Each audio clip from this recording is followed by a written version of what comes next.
Effective immediately. HR downstairs, 4 words. That's all Carl Gibson said before he dropped the termination notice on my desk and walked out. No handshake, no explanation, no acknowledgement of 19 years of service. Just a piece of paper that would blow up a $105 million merger in exactly 72 hours. He had no idea what he just triggered. I'm Eddie Rodriguez, 47 years old, and I just got fired from Apex Aerospace Systems. I looked down at the notice, expensive letterhead, official stamps, my name typed across the top. I checked my watch, 1200 noon on a Monday. My $89 performance bonus was scheduled to hit my account Thursday at noon. 72 hours from now. Carl thought he was being smart. Cut me loose before payday, save the company money. What he didn't know was that bonus wasn't just compensation. It was a legal tripwire connected to the one thing keeping his merger alive. Let me explain. That $89,000 was tied to a clause written 15 years ago by Colonel Pete Morrison, the company founder. Pete was Air Force like me, the kind of man who understood that loyalty works both ways. When he wrote that clause into my contract, he made sure nobody could strip away what we'd built together. The clause was simple. Once that bonus paid out, full ownership of the Guardian Protocol, our missile guidance system, would automatically transfer to me, not ceremonially, legally. And without that system, Apex had nothing to offer Sentinel Defense Group. Carl had just armed a bomb he didn't know existed. I signed the termination notice without a word. My hand stayed steady. I stood up, grabbed my jacket, and headed for the elevator. HR was waiting in the lobby like I was some kind of criminal. I nodded and kept walking. On my desk, I'd left a small black flash drive. I saw Carl glance at it through his office window as I passed. He probably thought it contained my backup files, proof he'd secured everything he needed. That drive was empty, had been for years. Every real backup, every line of code for the Guardian Protocol was locked behind biometric encryption that only I could access. Pete had made sure of that 15 years ago. I got in my truck and drove home. The city looked normal. People going about their Monday. Nobody knowing that in 72 hours, the biggest aerospace merger of the year would collapse because of 4 words in an office. When I walked through the front door, Linda was in the kitchen. She took one look at my face and set down her coffee. Eddie, I got fired. What happened? Carl walked into my office at noon and handed me a termination notice. Effective immediately. Linda's been my wife for 22 years. She's seen me through my Air Force deployment, through all-nighters when systems crashed, through budget cuts that would have broken other families. But this was different. Susan's wedding is in 6 months. Brian's deployment pay barely covers his expenses. We've got the mortgage, your mom's medical bills. Why would he do that? Because he's trying to cut me out before my bonus pays. Thinks he's saving $89,000. I sat down across from her. He just triggered the clause, in 72 hours I'll own the Guardian Protocol, not Apex. Me. Linda pulled out the chair and sat down. What about the merger? Dead without it. She was quiet for a moment. Then she said something that hit harder than the termination. Eddie, you've given them 19 years. What about us? What about your health? That stung because she was right. 3 months ago, my doctor told me my blood pressure was too high. Stress-related. He said I needed to slow down, maybe think about early retirement. I'd promised Linda we'd take that trip to Alaska when this merger closed. Just us, no phones, no crises. I know what I promised. Do you? Because you've been talking about retirement for 2 years and you're still there every weekend. This is different. How? Because Pete trusted me to protect what we built, and Carl just tried to destroy it because he couldn't be bothered to read the contract he's supposed to be managing. Linda studied my face.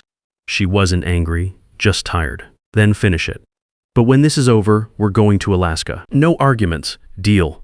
I went upstairs to my home office and powered up my workstation. A countdown clock appeared on screen, red numbers ticking down. 71 hours, 58 minutes, 42 seconds. Let me tell you about Pete Morrison. I met him 19 years ago when I was 28, fresh out of my Air Force contract work. Apex was nothing back then, just a hangar full of engineers trying to build guidance systems for military contracts. Pete saw something in me that first day. Maybe it was the discipline from my service years. Maybe it was that we both believed the same thing. If you're going to build something, build it right and protect the people who help you do it.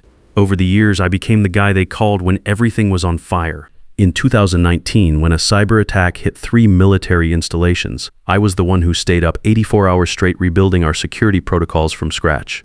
The entire Western defense grid could have gone dark. We stopped it with 12 minutes to spare. When the Pentagon needed quantum-resistant encryption for ICBM guidance systems, I designed it. When our biggest client demanded 0-day patches in 36 hours, I delivered in 28. I didn't do it for awards. I did it for the respect of men like Pete, and because that's what you do when you're part of something that matters. 15 years ago, Pete asked me to meet him at a steakhouse in Colorado Springs. It was a Thursday night, both of us exhausted from a week of crisis management. We just landed the biggest Pentagon contract in company history, a $400 million deal for next-generation missile guidance systems. Over bourbon, Pete told me he'd written something into my contract that nobody else knew about. "Eddie," he said, "I've been in this business long enough to see what happens when the wrong people take control. They gut everything that made a place worth working for. I won't let that happen to what we built." He explained the clause. My annual bonus wasn't just compensation. It was a legal trigger. Once paid, the intellectual property rights for the Guardian Protocol would transfer to me automatically. The transfer agreement was already executed, held in escrow, waiting for that payment confirmation from Apex's payroll system. "You'll own it," Pete said. "Nobody can steal it, sell it to the wrong buyer, or run it into the ground." I remember setting down my glass. "Pete, that's your life's work." "No, it's our life's work, and I trust you to protect it more than I trust any board of directors or MBA who thinks experience doesn't matter." At the time, I thought he was being paranoid, but Pete had survived 2 tours in Iraq. He knew how to see threats before they materialized. Now, sitting at my desk watching that countdown, I understood. Pete had seen this coming 15 years before it happened. He'd built a failsafe, and Carl had just activated it. I checked my security protocols. Credentials valid, encryption keys untouched. No unauthorized access attempts. Carl and his IT team hadn't even tried to breach the system. They thought that empty flash drive was enough. Then I set up one more thing, an automated email scheduled to send when the licensing rights expired. The recipients, 3 lawyers at Sentinel Defense Group. The message was direct. As of Thursday 12/21 noon, Apex Aerospace Systems will no longer hold valid licensing rights to the Guardian Protocol central to the Sentinel integration. Please review Section 14 of the merger agreement. Section 14, the key personnel continuity clause, it listed 3 people as essential to the merger integration. I was first on that list. If any of us left before completion, Sentinel had the right to delay, renegotiate, or walk away entirely. Carl had never read it. I'd bet my pension on that. The email would send automatically. No button to push, no dramatic moment, just a quiet notification that would tear apart everything he'd been bragging about for 8 months. I went back downstairs. Linda had dinner on the table. We ate quietly, both thinking about what came next. The meatloaf tasted like cardboard, but I forced it down. My stomach was twisted in knots. That night, I sat on the porch with my bourbon and watched the sun set over the Rockies. My phone rang twice, unknown numbers. I let them go to voicemail. There'd be time for conversations later. Right now, the clock was ticking, and Carl Gibson had no idea the ground was crumbling underneath his feet. The next morning, I woke up before sunrise. Linda was still asleep. I went downstairs, made coffee, and checked my phone. 4 missed calls, all from numbers I didn't recognize. 3 voicemails. I deleted them without listening. The countdown on my computer read 59 hours, 12 minutes, 7 seconds. I was halfway through my coffee when my phone rang again. This time, it was a reporter from Defense Industry Weekly. The email came through first, polite but direct. She'd heard rumors about personnel changes at Apex related to the Sentinel merger. Did I have any comment? I wrote back one line, asked them about Section 14. That's all it took. Section 14 was buried deep in the merger agreement, but it was there. Carl had signed it 8 months ago without reading the fine print.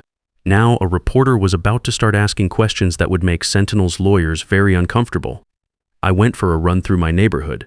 The morning air was cold, cutting through my lungs as I pushed myself up the hills. I needed to clear my head. My chest felt tight, that familiar pressure I'd been ignoring for months. The doctor's voice echoed, "Your blood pressure's too high, Eddie. You need to reduce stress." I pushed the thought away and kept running, past the school where Susan had graduated valedictorian, past the park where I'd taught Brian to throw a football before his deployment, This neighborhood had been good to us for 15 years. Linda had painted every room twice, planted roses in the front yard, built a life here while I was building systems for the Pentagon. By the time I got home, my inbox had a new message. Carol Patterson, lead counsel for Sentinel Defense Group. She wanted to talk. I called her back. Mr. Rodriguez, thank you for taking my call. We've had some questions raised about the merger agreement, specifically Section 14. We were hoping you could provide clarity. I kept my voice level. Section 14 is your key personnel continuity clause. You should have the original agreement on file. Yes, we do. But there's some ambiguity about the licensing rights if certain personnel are no longer with Apex during integration. No ambiguity, I said. The language is explicit. Without my continued role, the licensing rights for the Guardian Protocol don't remain with Apex. Silence on the other end. Then, could you confirm whether those rights are currently in force? The licensing certificate was last validated while I was employed. My status changed yesterday. If you want confirmation beyond that, ask Apex for the current certificate. She let out a breath. Understood. Thank you for your time. 10 minutes later, my inbox exploded. Someone at Sentinel had forwarded an internal email chain to the wrong distribution list, and my address got caught in it. The entire conversation was there. Carol had sent an urgent request to Apex's legal team demanding immediate proof of ownership for the Guardian Protocol. Her email was direct. As per Section 14, the absence of Eddie Rodriguez from Apex employment raises substantial risk to licensing validity. Provide current certification showing active, uncontested ownership. The forwarded chain also showed that Danny Walsh, one of Apex's board directors, was now copied. Danny was the practical one. The guy who actually read contracts before signing them. He'd been Pete's right-hand man for years before Pete retired. He'd be asking questions Carl couldn't answer. I closed my laptop and didn't forward the email anywhere. The less I moved, the more they'd scramble. That afternoon, my phone rang. It was Kevin O'Brien, one of our senior engineers. I'd been training Kevin for 4 years, teaching him not just the technical work, but how to think like a systems architect. He was 35, smart, and had the kind of work ethic that reminded me of myself at that age. Mr. Rodriguez, I wanted you to know something. What's that? Carl called me into his office this morning, offered me VP of Engineering, a $160,000 salary, said I could start immediately. I waited. I told him, I don't work for titles. I work for people who earn respect. Then I walked out. Something in my chest loosened. You didn't have to do that, Kevin. Yeah, I did. You taught me that integrity matters more than money. I'm not forgetting that because he's waving a bigger paycheck. I appreciate it. One more thing.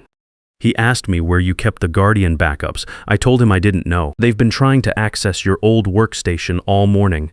They won't find anything. That's what I figured. Just wanted you to know he's panicking. After we hung up, I sat back and thought about what Kevin had said. Carl was scrambling, trying every angle he could think of. But it was too late. The clause was already in motion. Kevin reminded me why I'd stayed at Apex for 19 years. Not for the pay, not for the recognition. For the guys like him who understood that building something worthwhile takes more than an MBA and daddy's connections. Linda came into the office with a sandwich. You need to eat. I'm fine. Eddie, you look exhausted. When's the last time you slept properly? I slept last night for 4 hours. I heard you get up. She set the plate down. This isn't just about the merger, is it? I looked at her. What do you mean?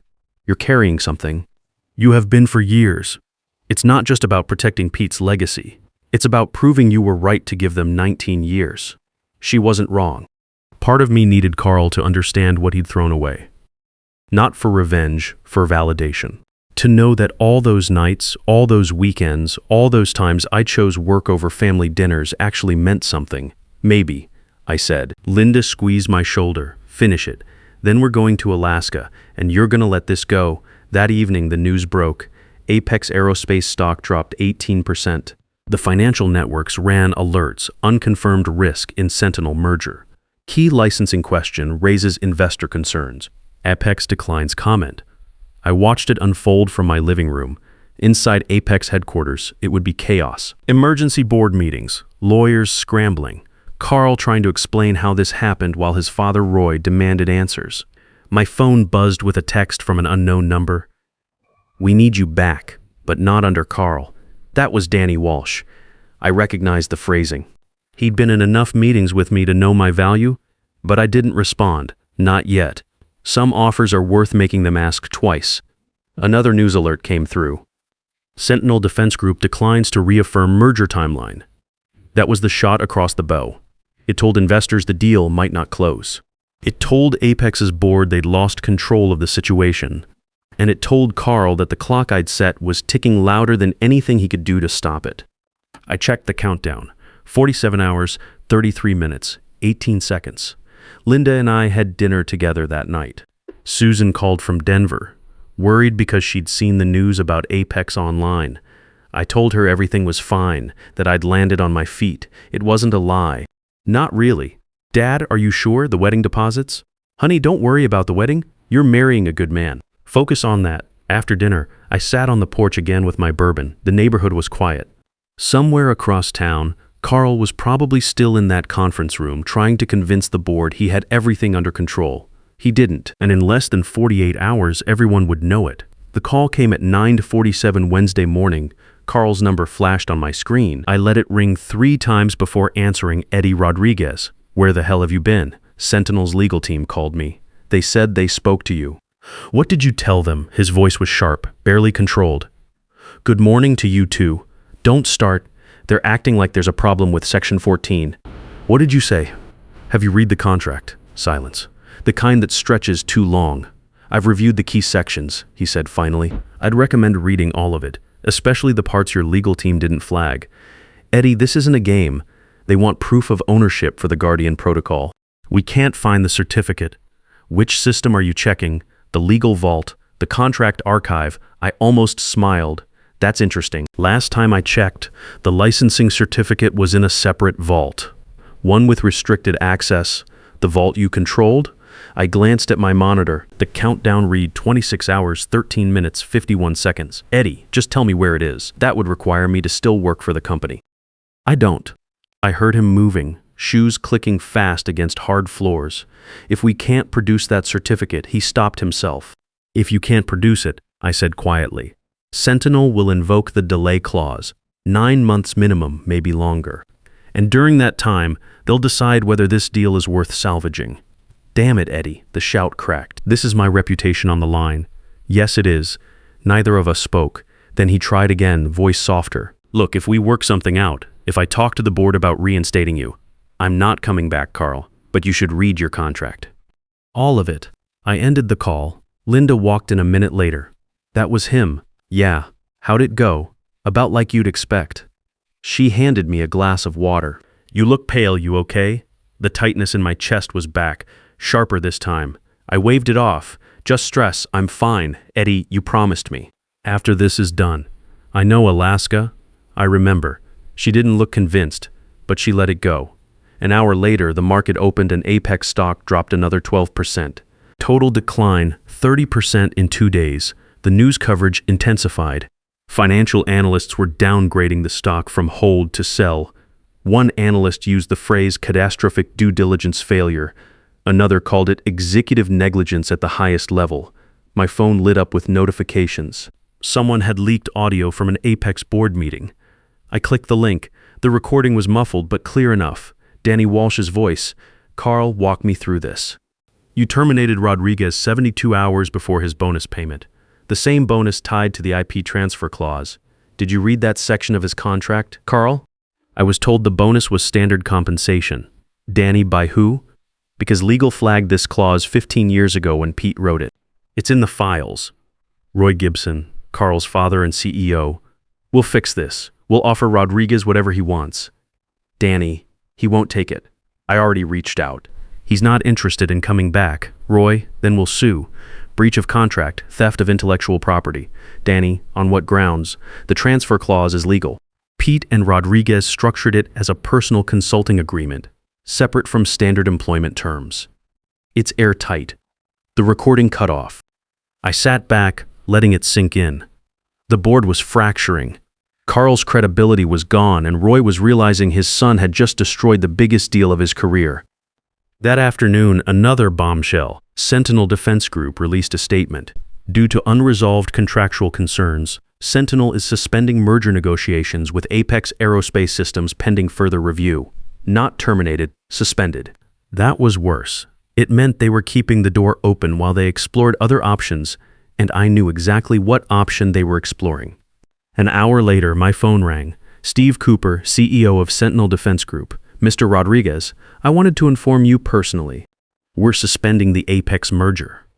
I saw the statement. There's another reason I'm calling.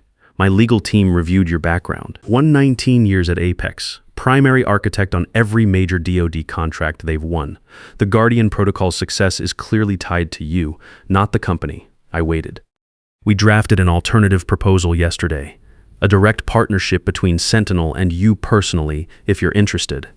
I looked at the countdown. 14 hours, 8 minutes, 22 seconds. I'd need to review the terms. I'll send it within the hour. Mr. Rodriguez, I'll be direct. We need someone we can trust. That's you, not Apex. After we hung up, I sat there for a long moment. It was really happening. Not just the merger collapse, but everything after. A new path forward, one where I controlled the terms. The news broke fast. Sentinel suspends Apex merger. Defense deal in jeopardy over personnel dispute. CEO's son faces board scrutiny. I found a live stream from outside Apex headquarters. Carl was leaving the building, surrounded by security, reporters shouting questions. His face was pale, jaw tight, eyes straight ahead. The caption scrolled across the bottom, VP Carl Gibson declines comment on merger suspension. Social media exploded. Someone found Carl's LinkedIn, where he'd posted about the merger 5 months ago, proud to lead this transformational partnership. The future of aerospace defense starts here. The comments were brutal now. How's that transformation going? Maybe next time read the contracts. Daddy can't save you from this one. My phone buzzed. An email from Cooper. Subject. Partnership proposal Rodriguez Defense Solutions. I opened it. The terms were generous. 3-year consulting contract, $85 million total compensation, equity stake in Guardian deployment, complete creative control over technical decisions, part-time work, remote when possible. It was everything I'd wanted and never asked for. I forwarded it to my attorney with a note. Review this. I think we have a deal. His response came back in 5 minutes. This is excellent. Better than anything Apex ever offered you. Let's move forward. That evening, Linda and I sat on the porch. The sun was setting, painting the sky orange and purple over the mountains. She held my hand, something she hadn't done in a while. It's almost over, she said. Yeah, how do you feel? I thought about that. Tired, relieved. Ready to be done. Any regrets about leaving Apex? No. About the 19 years? Some days yes, some days no. I built something that mattered. That counts for something. She squeezed my hand. It counts for a lot. The countdown on my monitor upstairs read 11 hours, 42 minutes, 6 seconds. By tomorrow noon, the Guardian Protocol would be mine. Not Apex's, not Carl's. Mine. And then I could finally let it all go. I didn't sleep much that night. Too much caffeine, too much adrenaline. Linda found me at 3 a.m. sitting at my desk watching the countdown tick down. She didn't say anything, just put her hand on my shoulder and stayed there until I finally came back to bed. Thursday morning arrived cold and clear. I made coffee and sat on the porch, watching the neighborhood wake up. My phone was off. I didn't need distractions for what came next. At 11:55 a.m., I went upstairs and opened my laptop. The countdown read 4 minutes, 38 seconds. Linda stood in the doorway. You sure about this? Yeah, I'm sure. The numbers ticked down. 3 minutes, 2 minutes, 1 minute. At exactly 1200 noon, the screen flashed. Transfer complete. No alarms, no fanfare. Just a simple notification and a PDF that appeared on screen. I opened it, the licensing certificate for the Guardian Protocol, updated automatically. Owner, Eddie Rodriguez, 19 years of work, now mine. I downloaded the file, saved it in 3 separate encrypted locations, and sent a 1-line email to my attorney. It's done. His response came back immediately. Congratulations. Nobody can touch it now. Linda came over and looked at the screen. That's it. She wrapped her arms around me from behind. How does it feel? Honestly, I just feel tired. My phone was still off, but when I turned it back on an hour later, it exploded. 52 missed calls, 89 text messages, My voicemail was full. The news had already broken. Sentinel Defense Group announces exclusive partnership with Rodriguez Defense Solutions. The press release was straightforward. Sentinel is pleased to confirm a strategic partnership with Eddie Rodriguez for the continued development and deployment of the Guardian Protocol. No mention of Apex. No mention of Carl. Just my name and the system I'd built. One of the texts was from Kevin. "Sir, I saw the news. Does this mean what I think it means?" I called him back.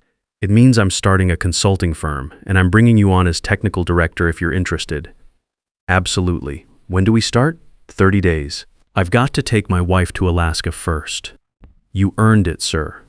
Another text came through from a number I didn't recognize, but the message made it clear. "Eddie, this is Roy Gibson. I owe you an apology. I was blind to what Carl did. If there's any way to make this right." I stared at the message for a long time. Roy wasn't a bad man.